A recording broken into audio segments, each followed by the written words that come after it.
তো এই তো বন্ধুরা, ছানা ছাড়াই রেডি হয়ে গেল একদম নাটোরের কাঁচাগোল্লার মতো স্বাদ। একদম হুবহুব নাটোরের কাঁচাগোল্লার মতো লাগবে খেতে, ছানা ছাড়াই গুঁড়া দুধের রসগোল্লা।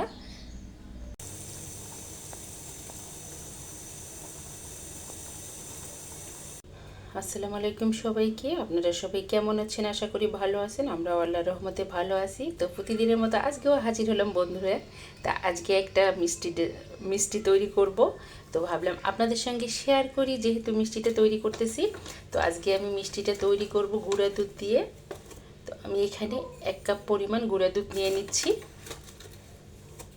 আমি এই গুঁড়া দুধটা নিচ্ছি ডিপ্লোমার। তো আমি 1 কাপ পরিমাণ গুঁড়া দুধ নিয়ে নিলাম। যে কোনো মিষ্টি তৈরি করতে গেলে যদি একটু লবণ দেওয়া যায়, মিষ্টির স্বাদটা একদম দ্বিগুণ বেড়ে যায়। তো আমি হালকা একটু লবণ দিয়ে দিচ্ছি বন্ধুরা। আমি দিয়ে দেবো হাফ চামচের মতো বেকিং পাউডার। আমি কিন্তু এখানে বেকিং সোডাটা দিচ্ছি না, বেকিং পাউডারটা দিচ্ছি। আর আমি দিয়ে দেবো একটা ডিম। তো আমি এখানে নর্মাল টেম্পারেচারে রাখা একটা ডিম নিয়েছি। আমি এখন এখানে দিয়ে দেব পরিমাণ মতো একটু ঘি।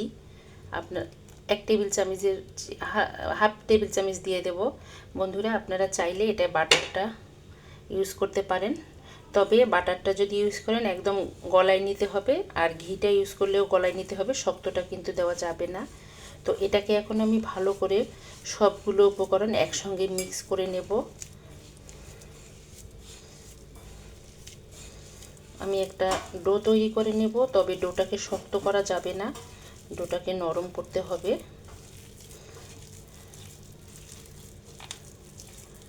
তো ডোটা অলরেডি তৈরি হয়ে গেছে বন্ধুরা। আমি এখন এটাকে 30 মিনিটের জন্য রেস্টে রেখে দেব বন্ধুরা। ডোটা তৈরি হয়ে গেছে। এই যে একটু নরম নরম রাখতে হবে, কারণ সেট করার জন্য আমি 30 মিনিট এটাকে ঢেকে রাখবো।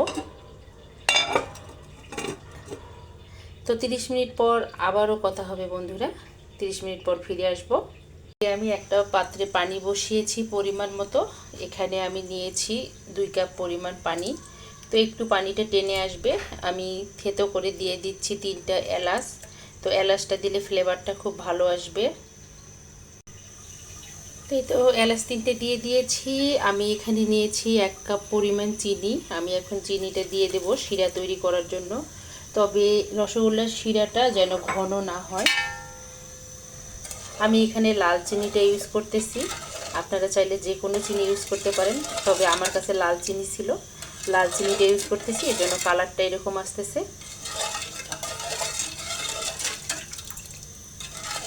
তো চিনিটা গলে আসলে একটা বলক দিলে আমি মিষ্টিটা তৈরি করে দিয়ে দেব।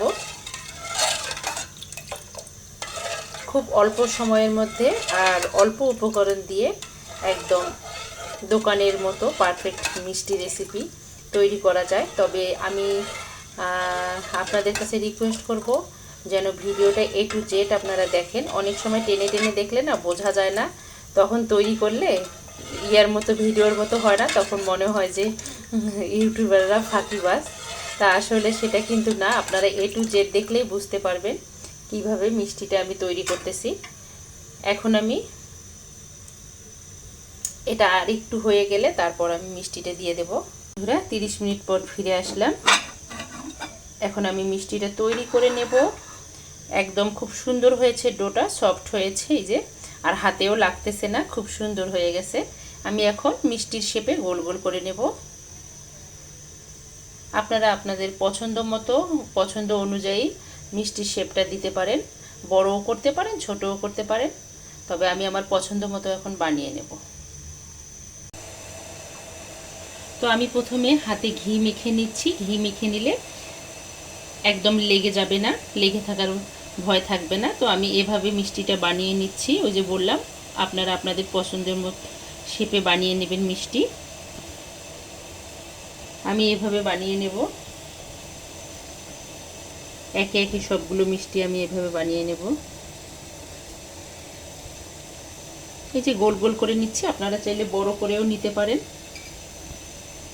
ঘিটা মেখে নিলে খুব সুন্দর একদম শেপটা আসে। এভাবে আমি এখন সবগুলো মিষ্টি বানিয়ে নেব। এই তো বন্ধুরা, আমার এখানে 16টার মতো মিষ্টি হয়ে গেছে 1 কাপ গুঁড়ো দুধ দিয়ে, কারণ আমি এগুলো বড় সাইজ করে নিয়েছি এর জন্য। তারপর যখন আমি শিরাতে দেব এগুলো আরও ফুলে যাবে। তো এই তো আবারও বললাম, ডোটাকে শক্ত করবেন না, নরম করবেন, তাহলে মিষ্টিটার মধ্যে শিরাটা ঢুকবে আর একদম খুব সুন্দর স্পঞ্জি হয়ে যাবে মিষ্টিটা। তো এই তো শিরাটা ফুটে আসছে, আমি এখন দিয়ে দেব বিসমিল্লাহ।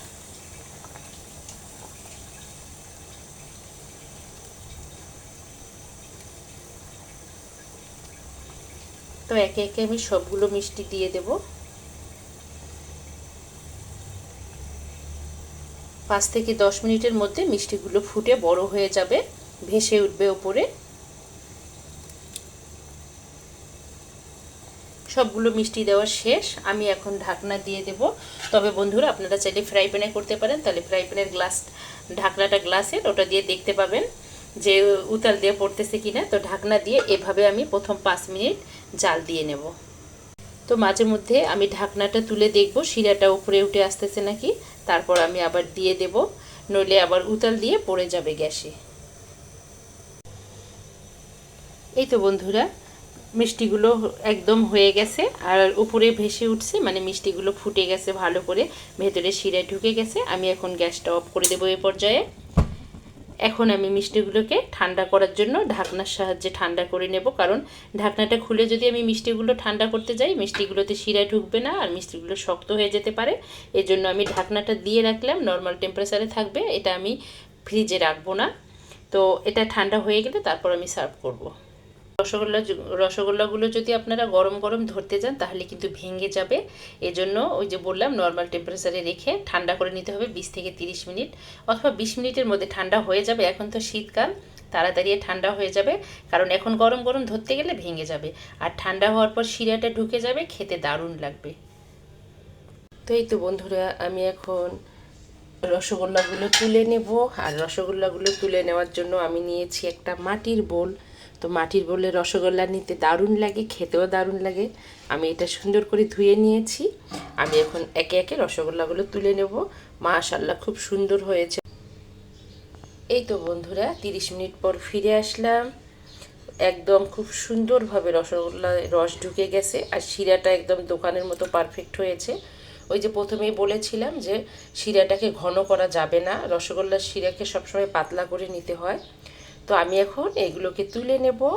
আর একটা মাটির বোল নিয়েছি আমি, এটার মধ্যে তুলব। তো রসগোল্লা মাটির বোলে নিয়ে খেতে কিন্তু দারুণ লাগে। তো আমি এখন একে একে সবগুলো রসগোল্লা তুলে নেব। দেখেন, দেখাই, একদম মাশাআল্লাহ, খুব সুন্দর হয়েছে। তো সবগুলো এখন আমি তুলে নেব। তো এই তো বন্ধুরা, রেডি হয়ে গেল মজাদার রসগোল্লা, একদম ছানা ছাড়া স্পঞ্জি রসগোল্লা রেডি হয়ে গেল অল্প উপকরণ দিয়ে, ঘরে থাকা উপকরণ দিয়ে আর অল্প সময়ের মধ্যে। তো যারা খুব রসগোল্লা খেতে ভালোবাসেন তারা এই রসগোল্লাটা বানিয়ে নিয়ে বাসায় খেতে পারেন। একবার খেলে, বানিয়ে খেলে বারবার খেতে ইচ্ছা করবে আর মুখে দিলেই গলে যাবে, এত স্বাদ যা বলার মতো না। একদম মানে কি বলবো, আপনাদেরকে যদি খাওয়াইতে পারতাম তাহলে বুঝতেন কেমন লাগতো। তো আমি আপনাদেরকে একটা দেখাচ্ছি, একটা রসগোল্লা আমি দেখাচ্ছি কিভাবে শিরা ঢুকে গেছে আর নরম হয়েছে। এই যে একদম তুলার মতো নরম হয়ে গেছে বন্ধুরা, খুব সুন্দরভাবে শিরা ঢুকে গেছে। আমি দেখাচ্ছি আপনাদেরকে, এই যে শিরা পড়তেছে, তুলা মানে তুলাও মনে হয় এর যে আছে, এত নরম হয়েছে, খেতেও দারুণ হয়েছে। এই যে, তো বাইরের খাবারের চেয়ে ঘরের খাবার সব সময় পরিষ্কার পরিচ্ছন্ন বা পুষ্টিকর হয় আমার মনে হয়। তো আপনারা চাইলে বাচ্চাদেরকেও এটা বানিয়ে দিতে পারেন, অল্প উপকরণ দিয়ে তাড়াতাড়ি হয়ে যাবে। আর আমি কিন্তু একদম পারফেক্ট মিষ্টি দিয়েছি, অতিরিক্ত মিষ্টিটা দেইনি। তো একদম নাটোরের কাঁচাগোল্লার মতো আমার কাছে লাগতেছে। তো আমার এই রসগোল্লার রেসিপিটা দেখে যে যে বন্ধুর ভালো লাগবে, প্লিজ আমার চ্যানেলটাকে সাবস্ক্রাইব করবেন, অর্নাস মমের সঙ্গে থাকবেন, লাইক কমেন্ট শেয়ার করবেন, আর বেশি বেশি করে শেয়ার করবেন। আর আমি অনেক সময় লাইক পাই কম, তো আপনাদের একটা লাইকে আমাকে আরও 10 জন বন্ধুর কাছে পৌঁছে দিতে পারে। এজন্য লাইক, ভিডিওটা যে যে বন্ধু দেখবেন অবশ্যই একটা করে লাইক দিবেন। তো আজকে আমি এখানেই শেষ করব। সবাই ভালো থাকবেন, সুস্থ থাকবেন, এই দোয়া করি। আমাদের জন্য দোয়া করবেন, আমরা যেন ভালো থাকি, সুস্থ থাকি। আর আজকে এ পর্যন্ত। আবার দেখা হবে নতুন কোনো রেসিপি নিয়ে, আবার কথা হবে। আল্লাহ হাফেজ, আসসালামু আলাইকুম।